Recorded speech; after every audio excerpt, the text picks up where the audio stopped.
Hello, my lovely subscribers and fantastic viewers. I welcome you all to our channel, English Language Treasure. How are you all? Hope you all are doing good. In this video, we are going to see participle phrases and types of participles. ఇది ఒక subscriber అడిగిన request. Participle phrases ఇంకా వాటి రకాలు ఎన్ని ఉన్నాయి అనేది క్లియర్గా ఈ వీడియోలో తెలుసుకుందాం. రైట్, ఎవరైనా నా ఛానల్ని మొట్టమొదటిసారిగా చూస్తున్నట్టయితే, ఒకవేళ ఇంతకుముందు చూసి కూడా సబ్స్క్రైబ్ చేయకపోయింటే ప్లీజ్ సబ్స్క్రైబ్ చేయండి. ఓకే, మీ your subscriptions are very very encouraging to me. Right, okay, క్విక్గా ఫ్రేజ్ అంటే ఏంటో తెలుసుకుందాం. What is a phrase? Phrase అంటే a group of words that give particular meaning but it does not have a subject or a predicate. అంటే ఫ్రేజ్లో ఏంటి, group of words, కొన్ని పదాలు ఉంటాయి, దాంతో మనకు మీనింగ్ అయితే అర్థమవుతుంది, కానీ అందులో సబ్జెక్ట్ ఉండదు, ప్రెడికేట్ ఉండదు. ఓకే, ఎగ్జాంపుల్ ఏంటి, SIT here, eat fast, run fast. అంటే మనకు అర్థమవుతుంది. సిట్ హియర్ అంటే ఇక్కడ కూర్చొని అర్థమవుతుంది. ఈట్ ఫాస్ట్ అంటే తిను త్వరగా అనేది అర్థమవుతుంది. రన్ ఫాస్ట్ అంటే పరిగెత్తు త్వరగా అనేది అర్థమవుతుంది. కానీ దీంట్లో ఇది కంప్లీట్ సెంటెన్స్ కాదు. దీంట్లో ఏంటి, సబ్జెక్ట్ లేదు, ప్రెడికేట్ లేదు. కాబట్టి వీటిని ఫ్రేజెస్ అని అంటాము. Right, now what is a participle? Participle అంటే ఏంటి? A participle is an adjective formed from a verb. Verb అంటే క్రియాపదం కదా, క్రియలని మనకు తెలుసు. అయితే ఆ పార్టిసిపుల్ అనే వర్డ్, ఏదైతే వర్డ్ మనం పార్టిసిపుల్ అంటామో అది ఎట్లా మారుతుంది, ఏ రకంగా ఫామ్ అవుతుంది అంటే, ఆ వర్బ్ ఎప్పుడైతే అడ్జెక్టివ్గా మారుతుందో దాన్ని పార్టిసిపుల్ అంటాము. ఏదైనా ఒక వర్బ్ అడ్జెక్టివ్గా మారినప్పుడు దాన్ని పార్టిసిపుల్ అంటాము. ఎగ్జాంపుల్ ఏంటి, ద ఫాలెన్ లీవ్స్ అంటే రాలుతున్న ఆకులు, లేకపోతే రాలిపోయిన ఆకులు. అంటే ఇక్కడ ఏంటి, ఫాలెన్ అనేది అడ్జెక్టివ్గా మారింది. దేనికి, ఆకులకి. అడ్జెక్టివ్స్ దేనికి ఉపయోగిస్తాము, నౌన్కి కానీ ప్రొనౌన్స్కి కానీ ఉపయోగిస్తాం కదా మనము. సో ఇక్కడ ఆకులు అనేది నౌన్, ప్రొనౌన్. ఆకులు అంటే లీవ్స్, కామన్ నౌన్ అది. సో ఫాలెన్ అనేది ఏంటి, అవి కింద రాలిపోయిన ఆకులు అనే మీనింగ్ వస్తుంది. యాక్చువల్గా రెండు వర్డ్స్ సపరేట్గా చూస్తే లీవ్స్ అనేది నౌను, ఫాల్ అనేదేమో యాక్చువల్లీ వర్బ్, ఫాలెన్ అనేదేమో participle. Okay, fall, fell, fallen అంటాం కదా, ఇది వర్బ్ యాక్చువల్లీ. కానీ ఈ వర్బ్ అనేది అడ్జెక్టివ్గా ఎట్లా మారింది అంటే, దానిని నౌన్ ముందు రాసే లోపల అది అడ్జెక్టివ్గా మారింది. నౌన్ ఏంటి ఇక్కడ, లీవ్స్. లీవ్స్ అనేది నౌన్. ఓకే, ఆ నౌన్ ముందు ఈ ఫాలెన్ అనేది రాసినాం కాబట్టి ఇది అడ్జెక్టివ్గా మారింది. అంటే ఈ వర్బ్ ఇక్కడ అడ్జెక్టివ్గా పనిచేస్తుంది, కాబట్టి దీన్ని పార్టిసిపుల్ అంటాము. Okay, right, now what is a participle phrase? ఇప్పుడు పార్టిసిపుల్ ఫ్రేజ్ అంటే ఏంటి, ఇండివిజువల్గా మనము ఫ్రేజ్ అంటే పార్టిసిపుల్ అంటే తెలుసుకున్నాం. మరి వాట్ ఈజ్ పార్టిసిపుల్ ఫ్రేజ్ అర్థమైపోయింది కదా సగం ప్రీవియస్ ఎక్స్ప్లెనేషన్ తోటి. ఏంటంటే, a group of words that contain a participle, modifiers and sometimes a noun or a pronoun. అంటే పార్టిసిపుల్ అనే వర్బ్ ఉంటుంది ఒకటి. ఆ వర్బ్ ఇక్కడ నౌన్ను కానీ ప్రొనౌన్ కానీ మాడిఫై చేస్తుంది, అంటే మార్చేస్తుంది. మార్చినందుకు ఆ వర్బ్ అనేది అడ్జెక్టివ్గా మారుతుంది. ఓకే, రైట్, ఇది మనం ఎగ్జాంపుల్స్తో చూసినప్పుడు మనకు చాలా ఈజీగా అర్థమవుతుంది. చాలామంది ఈ పార్టిసిపుల్ ఫ్రేజెస్ కానీ పార్టిసిపుల్స్ని కానీ చాలా చాలా డిఫికల్ట్ ఇది అండర్స్టాండ్ చేసుకోవడానికి అనుకుంటారు, కానీ ఇది అస్సలు డిఫికల్ట్ కాదు. మనం క్లియర్గా ఎగ్జాంపుల్స్ ద్వారా తెలుసుకుందాము. So I'll give you many examples. Right, okay, participle phrases are of 3 types. ఇవి 3 రకాలుగా ఉంటాయి. Number 1 present participle phrase, number 2 past participle phrase, number 3 ఏంటి, ఫ్యూచర్ పార్టిసిపులా? కాదు, ఇక్కడ ఫ్యూచర్ రాదు. ఇక్కడ థర్డ్ ఏంటి, పర్ఫెక్ట్ పార్టిసిపుల్ ఫ్రేజ్. ఈ 3 రకాలుగా పార్టిసిపుల్ ఫ్రేజెస్ అనేవి ఉంటాయి. Right, okay, number 1 is present participle phrase. ఇది ఎట్లా ఉంటుంది అంటే, example amazing movie.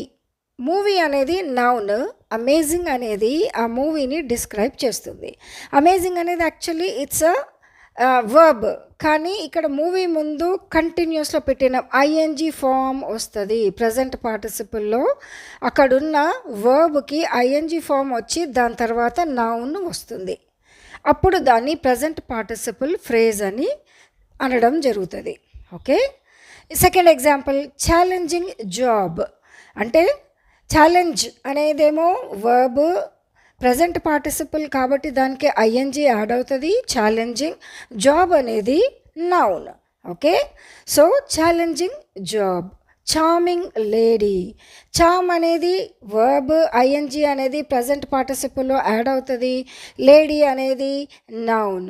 Charming lady అంటే ఇప్పుడు ఏమర్థమైంది మనకు ప్రజెంట్ పార్టిసిపుల్లో? ప్రజెంట్ కాబట్టి ఇది కంటిన్యూషన్లో ఉంటుంది. ప్రజెంట్ అంటే ఇప్పుడు జరుగుతున్నది చెప్తున్నాం కాబట్టి కదా. సో ప్రజెంట్ పార్టిసిపుల్ ఫ్రేజ్లో ఎట్లా ఉంటుందంటే ఏదైతే వర్బ్ ఉంటుందో అది ఐఎన్జీ ఫామ్లోకి వస్తుంది, దాని తర్వాత నౌన్ ఫాలో అవుతుంది, తర్వాత మిగిలిన సెంటెన్స్ అంతా తర్వాత వస్తుంది అనమాట. రైట్, అది present participle. Okay, let's see some examples with this present participle phrases.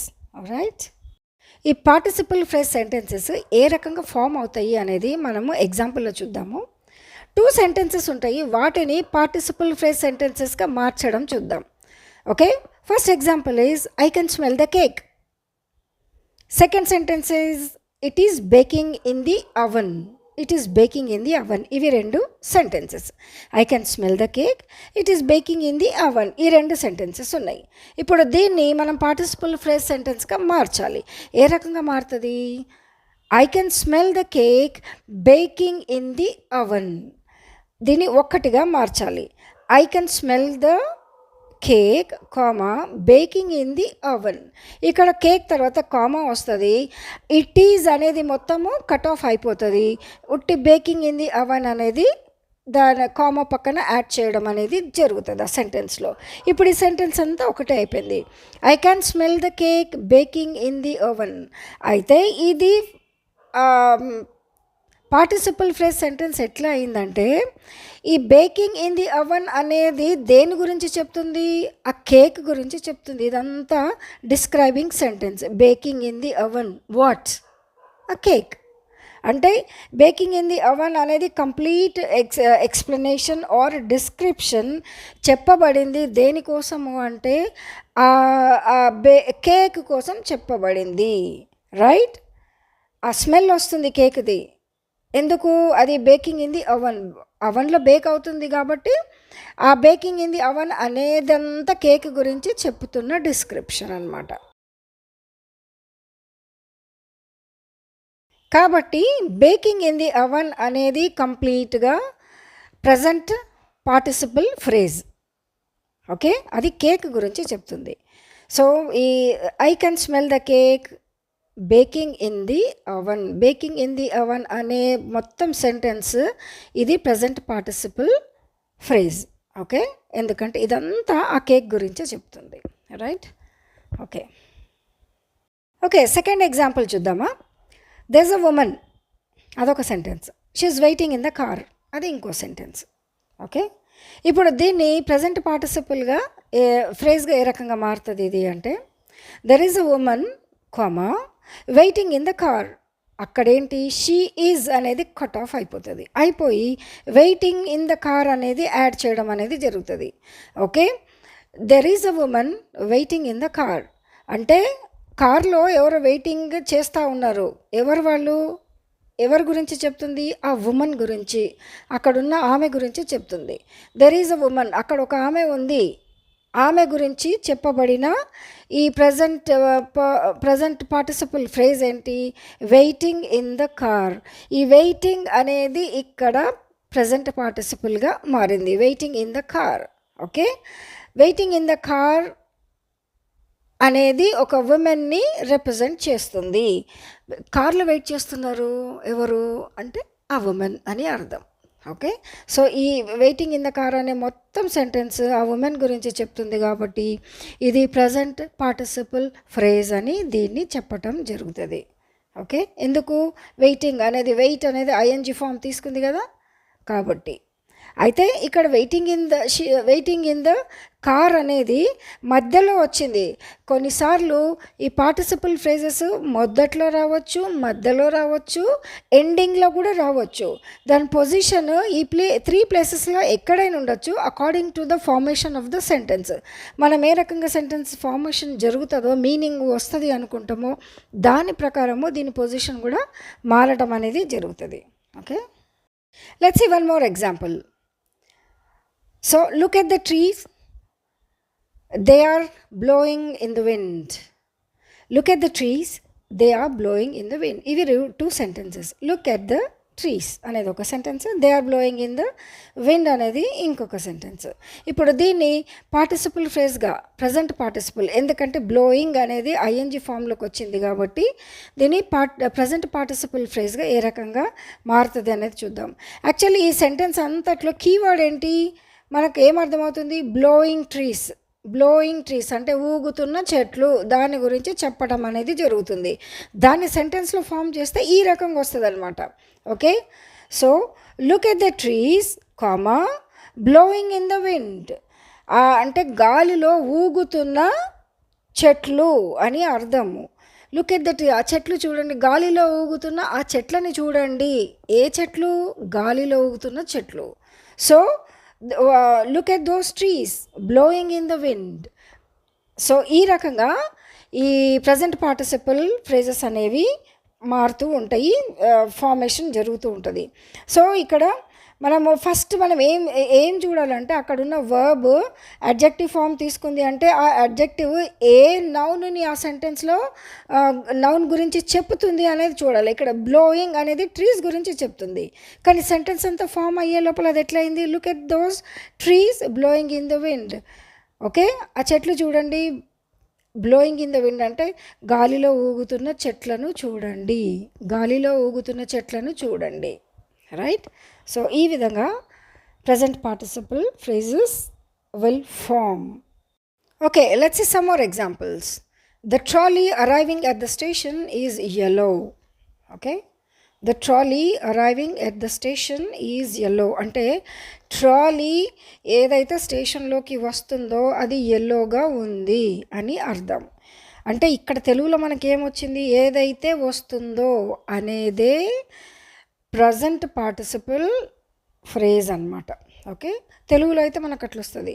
The trolley arriving at the station is yellow. Trolley స్టేషన్లోకి ఏ ట్రాలీ స్టేషన్లోకి వస్తుందో అది ఎల్లోగా ఉంది అని అర్థం. Okay, right. Let's see one more example. The soothing lullaby sent the baby to sleep. The soothing lullaby, ఇక్కడ లలబై అనేది జోలపాట. ఓకే, జోలపాటని ఇంగ్లీష్లో లలబై అంటాం. అది నౌన్. అయితే ఆ నౌన్ గురించి ఏం చెప్తుంది?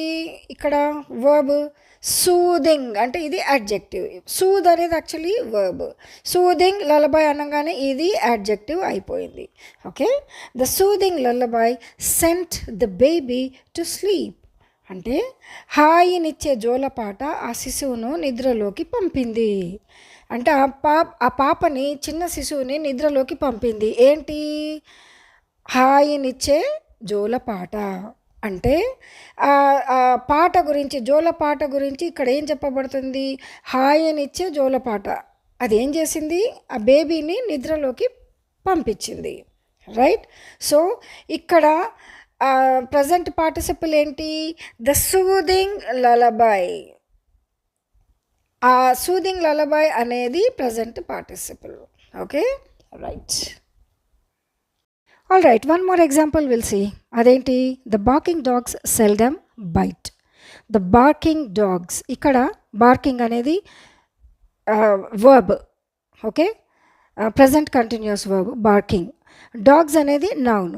సో ఈ డాగ్స్ ముందు బార్కింగ్ అని రాయబడింది కాబట్టి ఇక్కడ ఇది మాత్రం అడ్జెక్టివ్ అవుతుంది.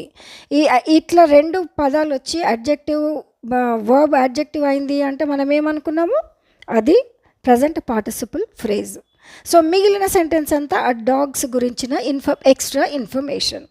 సో ఈ ప్రజెంట్ పార్టిసిపల్ ఫ్రేజెస్లో కానీ పాస్ట్ పార్టిసిపల్ ఫ్రేజెస్లో కానీ మనకు ఆ నౌన్ గురించి ఎక్స్ట్రా ఇన్ఫర్మేషన్ ఏదైతే ఉంటుందో అదంతా కూడా పార్టిసిపల్ ఫ్రేజ్ అని చెప్పటం జరుగుతుంది. Okay, right. సో ఈ వీడియోలో ప్రజెంట్ పార్టిసిపల్ ఫ్రేజెస్ గురించి విన్నాం కదా, నేర్చుకున్నాం కదా. సో ఎందుకంటే ఈ వీడియో చాలా లెంతీ అయిపోతుంది కాబట్టి నేను మిగిలినవి పాస్ట్ పార్టిసిపల్ ఫ్రేజెస్ కానీ అవి నెక్స్ట్ వీడియోలో మీకు చెప్పడం జరుగుతుంది. రైట్. All right. ఈ ప్రజెంట్ పార్టిసిపల్ ఫ్రేజెస్ నిజంగా మీకు అర్థమైనట్టయితే, నచ్చినట్టయితే కైండ్లీ లైక్ చేయండి, సబ్స్క్రైబ్ చేయండి. ముఖ్యంగా అవి అర్థమైనయా లేదా అనేది నాకు కమెంట్ సెక్షన్లో తెలపండి. Okay, next 2 past and perfect sentences next వీడియోలో తెలుసుకుందాం. Right. Thanks for watching. Take care. Bye. I'll see you in my next video. Till then, have a great time.